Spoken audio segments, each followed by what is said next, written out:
Hello everyone, we are the fourth group. Today, we will be talking about how to think like a designer.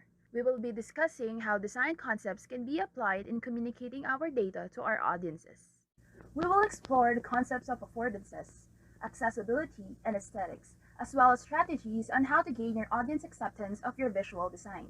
Let's start with affordances. Affordances are characteristics that suggest how the object is to be interacted with or operated. In our data, we need to leverage visual affordances to let our audience know how to use and interact with the data. There are three lessons under affordances. We will be discussing how to highlight the important stuff, how to eliminate distractions, and how to create a clear hierarchy of information.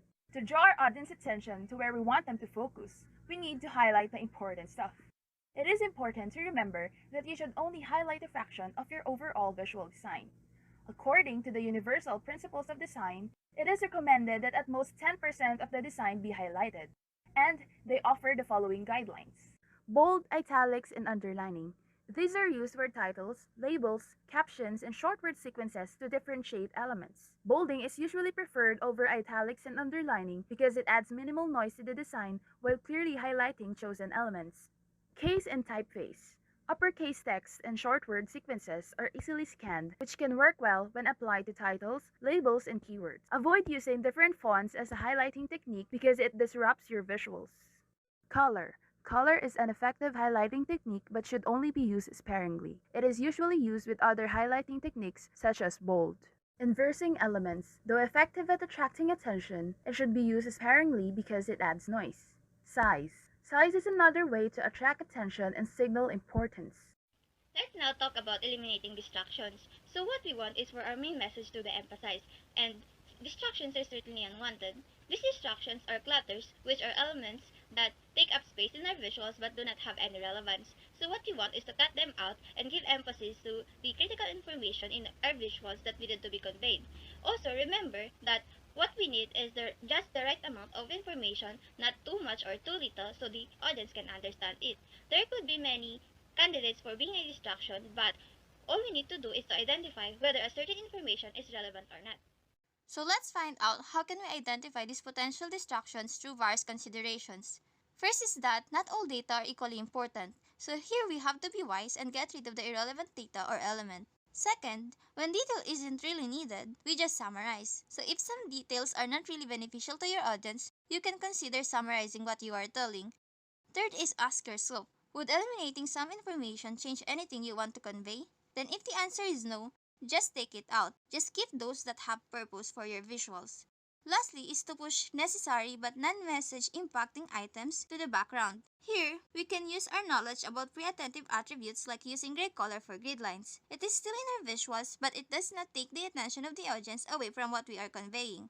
Whenever we eliminate some elements in our visuals, our main message will stand out more, and that is what we are aiming for. When a set of data is in black and white, and all elements or symbols are aligned or positioned the same way, it looks boring, uninteresting. Even I would not try to read it unless I'm required to do so. But then someone came in, transformed how it looks like, resized, realigned, and repositioned the most important elements of the data. And then suddenly, as an audience, we are able to understand it. Our brain allows us to follow the data. That is what we call creating a visual hierarchy of information. And that is important for us as designers because one, it creates levels of priority. And number two, and the most important, it grabs the attentions of our readers.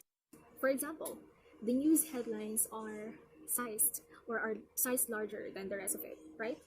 And that is for the purpose of grabbing the attention of the audience. And when the audience attention are grabbed, what's next? They'll be more curious to read more about it. And that is the goal, right? For our audience to read more about what we made for them and for them to understand it and remember us for something that we did for them. Here we have accessibility. Design should be usable by people of diverse abilities. This simply means that the design you make needs to be available for everyone of every field of talent. The audience doesn't need to have the same discipline as you to understand your presentation. Here we have two specific strategies to communicate better with our audience. The first one is don't overcomplicate, meaning the more time your audience tries to understand your presentation, the less time they'll spend to do so. And here are some things that we could do to avoid this. The first one is Keep it clean. Make your visuals approachable. Second, make it legible. Use font styles that are easy to read. Next is use straightforward language, meaning use simple language, refrain from using slang, and spell out acronyms. And lastly, remove unnecessary complexity. If given the choice between simple and complex, always go for simple. For the next one, we have text as your friend. Text is considered to be your friend because this helps you to better understand the pictures, the graphs, and the things that you can only see. Text really plays a huge role in communicating with data, especially it is used to label, to introduce, to explain, to reinforce, and to highlight things. Text also tells a story. Why? Because if there is a text, you can easily know that this story is specific for this one.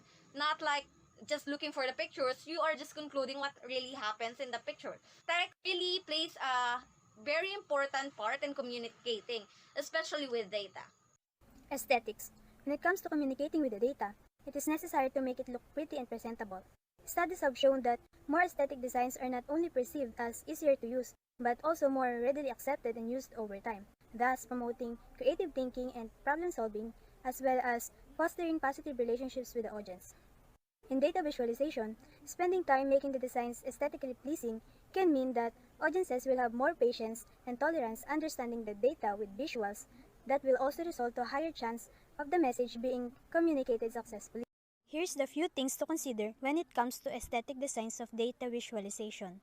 First, be smart with color. The use of color should always be an intentional decision. Use color sparingly and strategically to highlight the important parts of the visual. Second, pay attention to alignment. Organize elements on the page to create clean vertical and horizontal lines to establish a sense of unity and cohesion. Lastly, leverage white space. Preserve margins. Don't stretch the graphics to fill all the space. More is not necessarily better, and using white space to reduce cognitive load is much important to capture the attention of the audience. So, it is clear that attention to detail lies within the visual. Being smart with color, aligning objects, and leveraging white space brings a sense of visual organization to the designs. Up next is acceptance. Well, for a design to be effective, it must be accepted by its intended audience. But the question is, what if they're not accepting your design? It is a fact of human nature that most people experience some level of discomfort when faced with change. Authors of Universal Principles of Design describe this tendency of the general audiences to resist the new because of their familiarity with the old. But here are a few strategies you can leverage for gaining acceptance in the design of your data visualization. To start, articulate the benefits of the new or different approach. Sometimes, simply giving people transparency into why things will look different going forward can help them feel more comfortable. Next, show the side-by-side. If the new approach is clearly superior to the old, showing them side-by-side will demonstrate this. Couple this with the prior approach by showing the before and after and explaining why you want to shift the way you're looking at things. Third, provide multiple options and seek input. Rather than prescribing the design, consider creating several options and getting feedback from colleagues or audience to determine which design will best meet the given needs. And lastly, get a vocal member of your audience on board. Identify influential members of your audience and talk to them one-on-one in an effort to gain acceptance of your design. Ask for their feedback and incorporate it. In order to create an effective data visualization, we must keep all our data and the necessary details simple and organized as possible. Highlight the important stuff and eliminate distractions. Create a visual hierarchy while not overcomplicating things. Use text to make the design accessible. Be smart with colors, align objects, and leverage white space. Doing this will lessen the cognitive load of your audience and will help them understand your data better. But sometimes, even if your design is good, there are audiences who are not accepting and it might require more work on your part. To gain their acceptance, you have to show the benefits of your approach and show it side by side with the traditional approach. Or you can ask them about their feedback, because sometimes the reason is not because your audience is slow to change. Maybe there are issues with your design. So, it would be best to get an input from them, specifically from a non-biased third party. That sums up our discussion for today. We hope you understood our topic. Thank you.